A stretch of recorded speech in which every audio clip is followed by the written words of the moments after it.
Okay, this is exam 1 for Physics 201 Fall 2015. It says a mid-sized car has an approximate volume of which of these? Okay, well, a car is about 2 meters. Think about a car. It's about 5 meters long, and it's maybe about 2 meters across, and then maybe it's about 1.5 meters high. So that's 5 times 2 times 1.5, which is 15. It's definitely not 10 times that, which would be 150 cubic meters. So 15 is a good number. Kayak can travel approximately what distance in 10 minutes? Well, let's see. 10 minutes is is 600 seconds. The guy in a kayak can go approximately about a meter per second times 600 gives me about 600 meters. So in 10 minutes you can go about 600 meters, definitely not 6,000 meters or 6 kilometers. Which of these equations is dimensionally correct? Oh, by the way, that 1 meter per second, this is equivalent to about 3 miles per hour. Which of these is dimensionally correct? All right, I'm just going to put in my units. Here I have meters squared per second squared. I'm just going to leave this one out because I know it's also meters squared per second squared equals meters per second squared times meters. That makes meters squared per second squared. So that one is okay. Let's see. I can simplify this one a little bit. I'm going to get rid of these m's all the way throughout. And I'm not going to worry about the 1/2, and that's all I can do. So I get v squared, that's meters squared per second squared, plus meters per second squared, that's the x and the a, equals meters squared, and then 1 over seconds, 1 over t. I have meters squared per second squared, meters squared per second squared, meters squared per second. So that one is not okay. And here, this one's simple, meters per second, meters per second. So this one is okay. So it's 1 and 3. D is the right answer. Which of these standard measurement for the meter? It's A. What are the units for the variable b in this equation? Again, I can cancel some stuff out. I'm going to get rid of this m here. I'll get rid of this v here. And I'm left with 1 over seconds equals the variable b times seconds squared over meters. So the units for this variable b, in order to give me 1 over seconds, will need to be seconds cubed meters, meters per second cubed. And then notice then that this gives me matching units. Or excuse me, second squared. That gives me matching units on both sides. Which of these is the proper solution? Well, let's see, I have 3 sig figs here and 4 sig figs here, so I'm going to be left with 3 sig figs divided by a number with 3 sig figs. So my final answer will need to have 3 sig figs, or C is the right answer. Can the acceleration be 0 when the velocity is not 0? Sure, that's just traveling at a constant speed. So this triangle, what is the angle theta? Okay, well I have I have the opposite and the adjacent.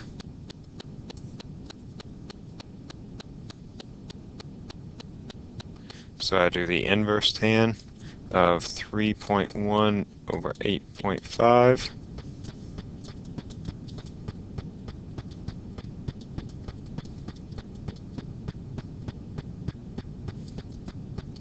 That's 20 degrees. Consider the triangle in this problem. What is the length hypotenuse?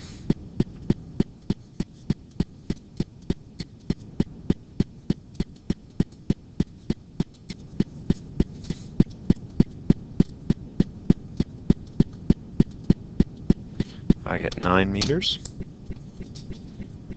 Acceleration rate of change of velocity. Car accelerates at this rate. What is this in miles per hour squared? In 1 hour, there are 3,600 seconds. Remember, I have to square this. In 1 mile, there are 1,609 meters.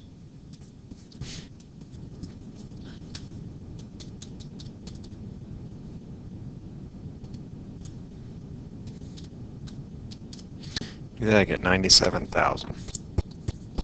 You and your dog go for a hike, you walk on the path, but your dog runs all over, crossing your path many times. Your dog's average velocity, remember average velocity is dependent only on the initial and final position, so it's going to be equal to yours because you have the same initial and final position. Throw the ball in the air, it requires 10 seconds, travel its maximum height. How long does it take to return to your hand? It takes 10 seconds to return to your hand. Which of these statements represent the motion in this plot? Okay, if I have a small negative slope and a big negative slope, that means it's speeding up. So none of these, it's speeding up. And it's speeding up in the negative direction. So C is the right answer. Here's this position versus time graph. I want to know which of these velocity versus time graphs is the same scenario. Here I have a small negative, big negative. So that's going to be A here. Small negative velocity, big negative velocity. So A is the right answer. And velocity, car begins with a velocity of negative 30 and ends at a velocity of minus 50. Which of these represent the motion of this car? Well, it starts out with a small negative, big negative. Oh gosh, this is the same scenario, right? So it's going to be C is the right answer. It's the same as what we had up here in 14. Okay, consider this graph. What is the average acceleration between t equal 1 second and t equal 3 seconds? All right, remember average acceleration is v final minus v initial over t. V final looks like right here it's going to be 1 meter per second minus v initial, which is right here. I'm going to call that 11 meters per second divided by t from 3 minus 1 seconds. That's negative 10 over 2. That's negative 5 meters per second squared.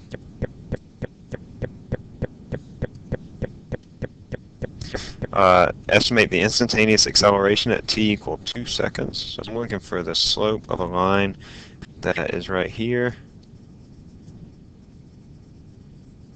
You might have some different slopes here, but let's see. We'll just call this the run here is 1.5 to 2.5. That's 1.0, and the rise looks like it's going from like 4.8 up to, or 5 rather 5. I'll call this 5.5 up to 10.5. So it's going to be my rise over my run. So B is going to be equal to negative 5 over 1, which is equal to negative 5 meters per second squared. But that's just a coincidence that it happens to be the same slope as this line. All right, but it's just the instantaneous slope. By the way, this function, just for reference, you didn't need to know this, so I didn't give it to you, but this function is this. It's v is equal to negative 2t squared plus 3t plus 10. And so if I want to know the instantaneous acceleration, I would say that the acceleration is negative 4t plus 3. And at t equal 2, I can say negative 4 times 2 plus 3. That's negative 5 meters per second squared. You didn't have to do that. I didn't expect you to because you didn't know the function. But notice that our estimate is pretty darn spot on. It's like actually what the actual acceleration is at that point. All right. And then C, I just wanted to know what is the distance traveled between t equal 1 and 3 seconds. All right, so I'm going to find the area under the graph between these 2 points. Noticing that I have on these blocks, each of these blocks represents 1 meter because I have 2 meters per second times a half a second, so each is 1 meter. So I can begin counting my blocks. 1, 2, 3, 4, 5. Let's see. I'll say this one and this one are 12. I'll call this one and this one 13. And I'll call this 14 almost, and I'll call this 15. So we'll just estimate is really all I'm looking for. 15 meters. So it travels a distance of 15 meters. And if you do the integral of that, you'll find something similar to that, about 15 meters. If you do the integral of the velocity, excuse me, if you do the integral of this velocity function, evaluate it between t equal 1 and t equal 3 seconds, which again you didn't have to do. Right, you throw a ball up with an initial velocity of 30 meters per second. How long does it take the ball to return to you, and how high does the ball travel, and what is the velocity at t equal 2 seconds? Okay, so first of all, just sort of orient ourselves. I have this thing, it goes up, comes back down. I noted that at the top, the velocity is equal to 0. I also know that the acceleration is -10. I know that my initial speed is 30 meters per second. And I want to know, first of all, how long does it take the ball to return to you? So for part A, I'm going to first calculate what is t top. That's not going to be the answer. I'll actually take twice that answer, which will be how long it takes to return to you. But the total time is the time to go up plus the time to go back down, and those two are equal. So I want to find t top first. I know that v is equal to v naught plus at. That is to say that v, which is going to be 0, that's the velocity at the top, equals 30 plus -10 times t, which is t top. Then if I solve this, I get -30 equals -10 t top. I find that t top is 3 seconds. All right, so the total time for part A, total time is twice this value, and it's equal to 6 seconds. So that's part A. Part B is how high does the ball travel. Once I have the time, it's pretty easy to find the distance. It's just v naught t plus 1/2 at squared. That is 30 times 30 meters per second. That's my initial velocity. Times t, 3 seconds. Here I'm using t top because that is the time when it reaches the top of the trajectory. Plus 1/2 of -10 times 3 seconds squared. All right, so that's 90 minus 5 times 9, which is 45. So it's going to be 45.0 meters. So B, what is the velocity at t equal 2 seconds? All right, well, I know here that it reaches the top at 3 seconds, so I know that my velocity at 2 seconds is going to be somewhere on the ascending side, so I know I should get a positive value. That'll be a good check, just to make sure I get the right answer. V naught plus at. That's my initial speed. That's my acceleration times t top, or excuse me, times 2 seconds. So that's 30 minus 20, 10 meters per second. And again, it is positive as we expect it to be. And then sketch the position versus time graph for this function. This will be y, this will be t. It's going to look like this. Notice what happens to the slope here. The slope is big and in the positive direction. So initially, at this point, the velocity is big and in the positive direction. It decreases until at the top it's 0, and then it increases in the negative direction. You didn't need to go into that. I'm just looking for the graph, just the red line here. But that's what's happening. All right. The position of a particle moving along the x-axis is given by this function. The particle is initially at x equals 0, and the function is here. What are the units for 3 and 2? Okay, so 3, I have x here, which is in meters. This is in seconds squared. So 3 has to be in meters per second squared. In fact, that's going to be our acceleration term, the at squared. Or sort of like that. It's actually half the acceleration. And then here, I have my 2. Because this is cubed, it's going to be meters per second cubed. All right, so those are the units. Write the function that describes the velocity. Just taking the derivative. So the derivative of x with respect to t, and we're going to say 2 times 3, that's equal to 6, times t to the 2 minus 1, that's t to the 1, but, I'll just leave that off.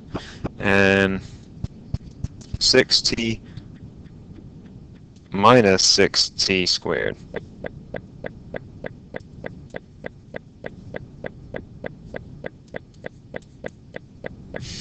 And then also, what is the acceleration?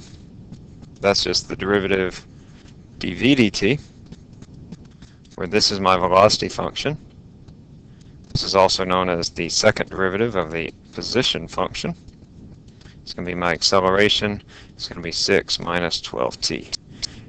In this case, we're dealing with a function that is, or an object that is not accelerating at a constant rate. So notice here that the acceleration changes with time. But that's fine because we're just doing some simple stuff with it. Right, how long does the object take to return to its original position? Now, its original position is at x equals 0. Its original position is at x equals 0. So I want to know, when does it come back there? Well, let's look at my position function. My position function is x equals 3t squared minus 2t cubed. All right, I want to know at what times is this at x equals 0. I know that it's at x equals 0 at t equals 0. I can do this. I can factor out a t squared. This function equals 0 when t equals 0, or when this term equals 0. And this term equals 0 when t equals 3/2 of a second. Just solve that for t. So the answer here is at 3/2 of a second. And E, what is the velocity at t equal 0.5 seconds? Well, I know the velocity function is right here, so I'm just plugging in 0.5. That's a 6.0 times 0.5 minus 6.0 times 0.5 squared. And that's 3 minus 1.5, which is 1.5 meters per second. So at 0.5 seconds, that's my velocity. And then the bonus,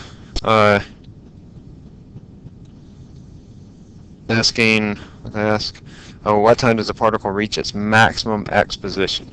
So when does a function reach its maximum value? A function reaches its maximum value when the derivative of that function is equal to 0. So x is at its maximum value when dx dt, the velocity, equals 0. So I just find the time when dx dt is equal to 0. dx dt is 6.0 t minus 6.0 t squared. When does this function equal 0? And it occurs twice. It occurs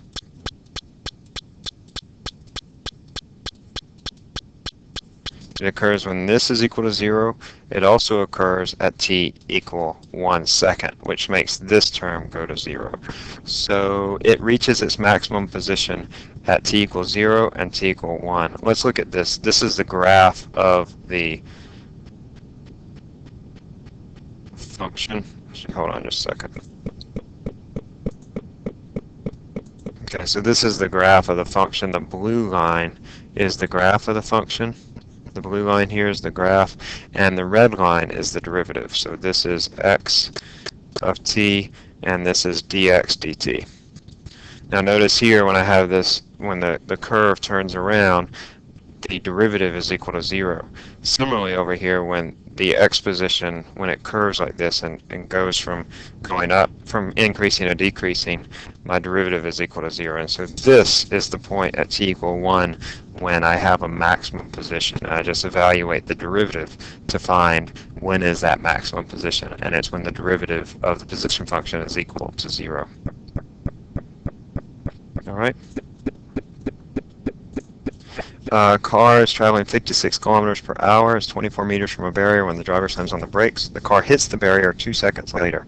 The barrier slows the car at a constant rate, and after striking the barrier, the car continues to travel 4 meters before stopping. what is the car's acceleration before impact? All right, so we have a couple different things at work here. I have a car, and it's traveling with a certain velocity, 56 kilometers per hour. Let's just go ahead and convert that 56 kilometers per hour to meters per second.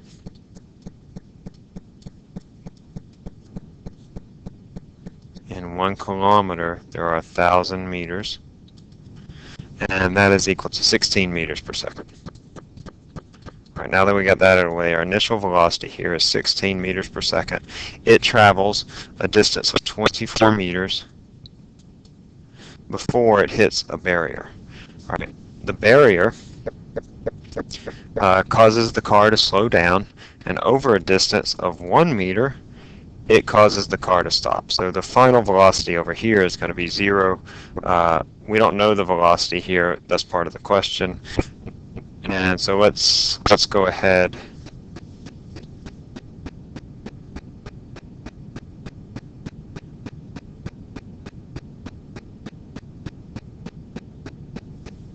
and proceed. So here I know for part A, I know that x is equal to 24 meters. I know that t is equal to 2 seconds, and I know that v naught is equal to 16 meters per second. And I want to know what is the acceleration. I can say x is equal to v naught t plus 1/2 at squared. That's 24 is equal to 16 times 2 plus 1/2 of a times 2 squared.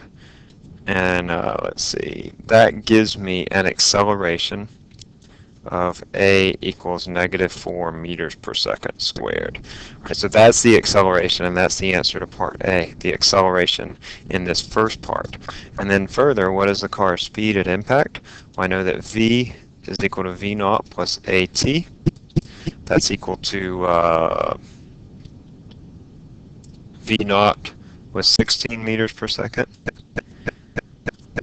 minus 4 meters per second times t, which was 2 seconds, so that's 8. 16 minus 8 is 8 meters per second. This should be squared.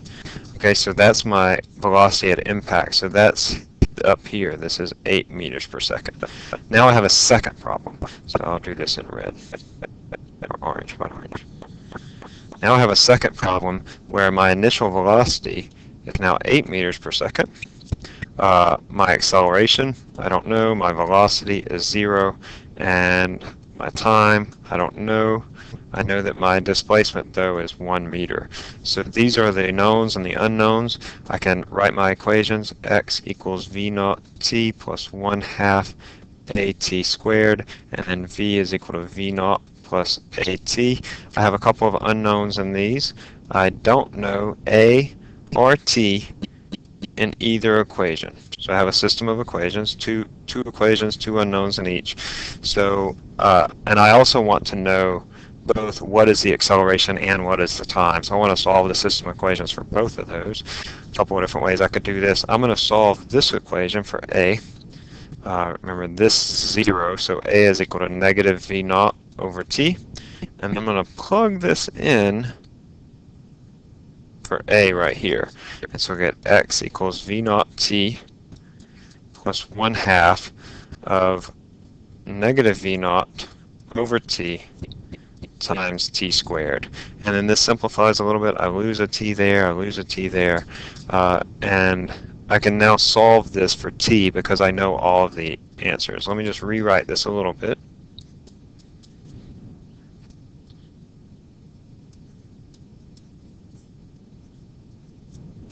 That's v naught t minus 1/2 v naught t. That's equal to 1/2 v naught t is x. And I can solve this now for t. Come back here. X is 1 meter.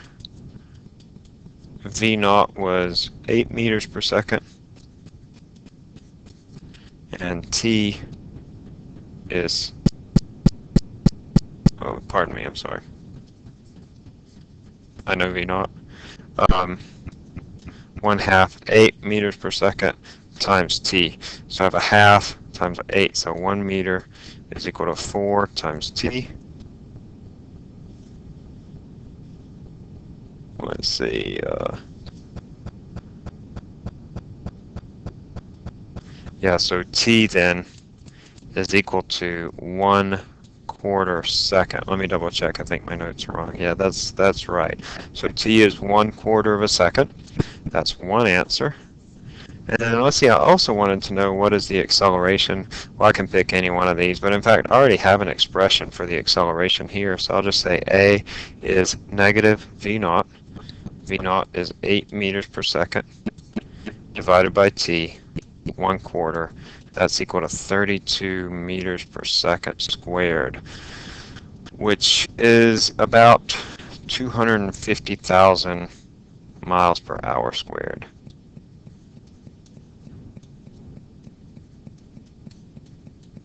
Just to give you a reference, although we don't usually talk about acceleration at all in either meters per second or miles per hour, but it's 3 times the acceleration due to gravity.